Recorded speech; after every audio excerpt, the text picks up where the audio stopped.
As a delaying action, all three alternatives included birth control, sterilization, forced if necessary, and the introduction of deadly microbes to control or slow the growth of the Earth's population.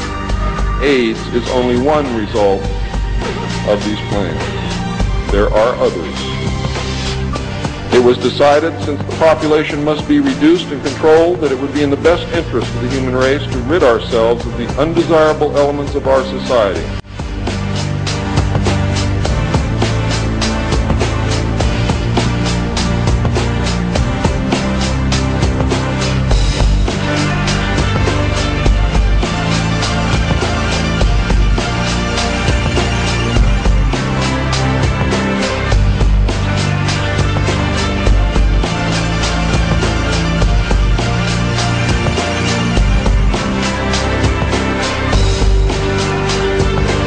Could a strange substance found by a southwest Arkansas man be part of a government test?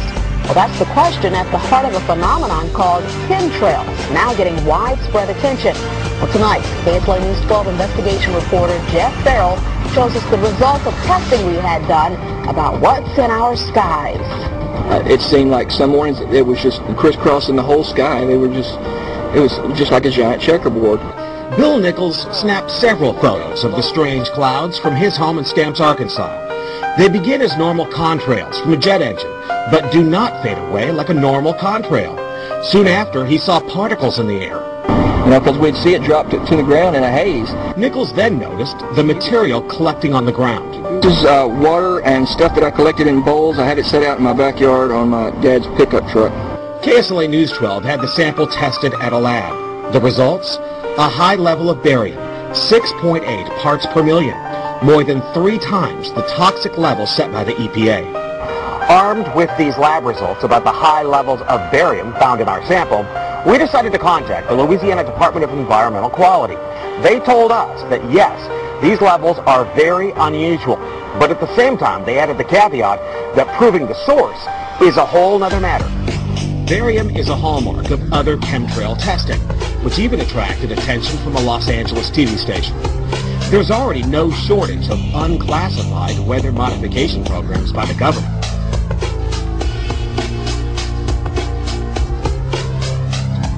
But those who fear chemtrails could be secret biological or chemical testing on the public point to the 1977 Senate hearings in particular, which confirmed 239 populated areas had been contaminated with biological agents between 1949 and 1969. Later, the 1994 Rockefeller Report concluded hundreds of thousands of military personnel were also subjected to secret biological experiments over the last 60 years.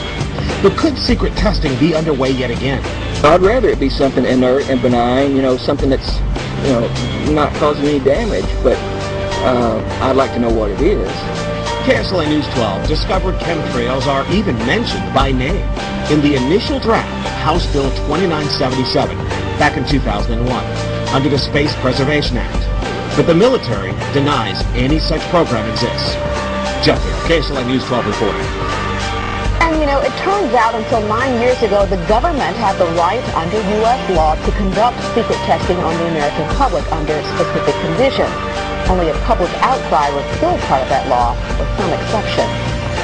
Jeff's report mentioned high levels of barium linked to those alleged chemtrails. We wanted to find out exactly what effects barium has on the body.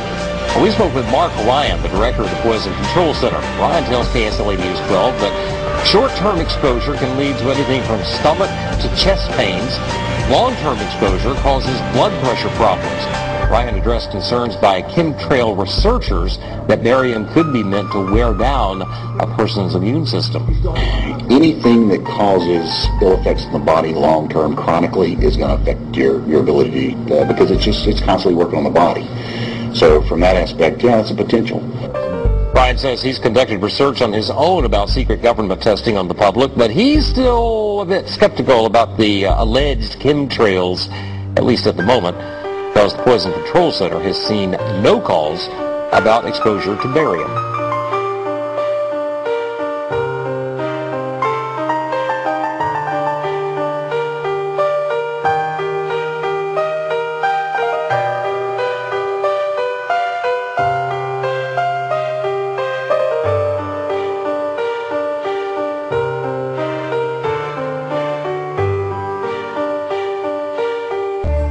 How terrified would thou be if a mad dog were to suddenly spring upon thee, pull thee to the ground, and to begin to tear thee with his teeth? Do not imagine that the devil will fall upon the damned with less fury, or treat them more mercifully. We read in the legend of St. Anthony the Hermit that demons frequently appeared to him under various forms, frightening him in indescribable ways.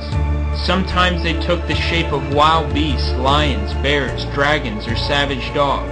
At other times they appeared in human form, that of fierce-looking men, beautiful women, or monsters of hideous aspect.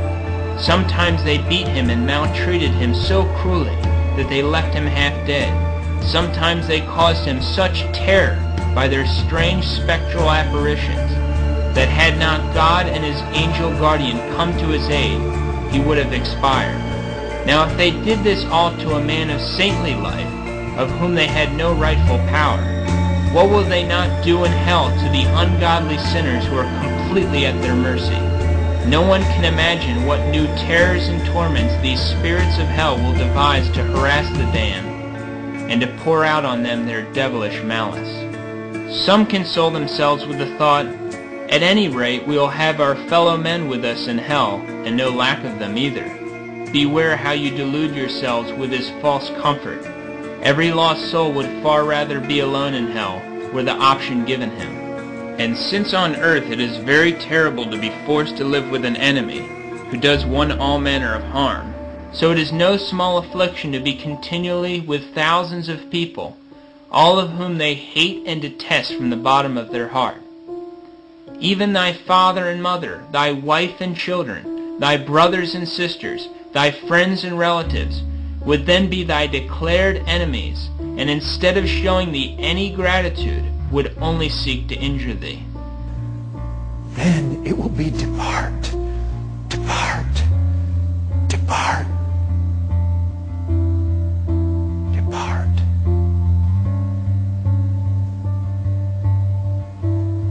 And the door was shut. And it's all over. No hope. No hope.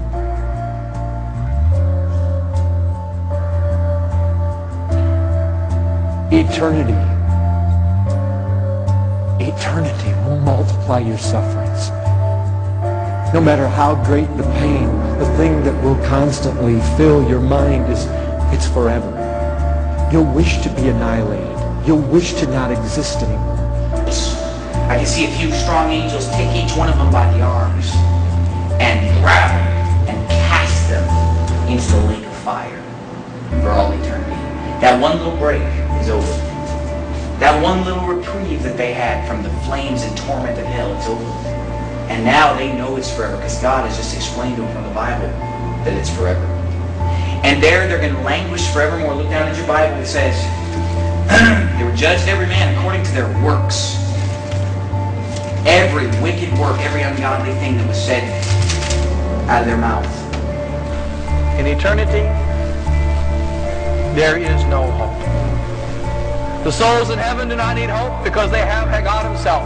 The souls in hell shall have no hope. There shall not be hope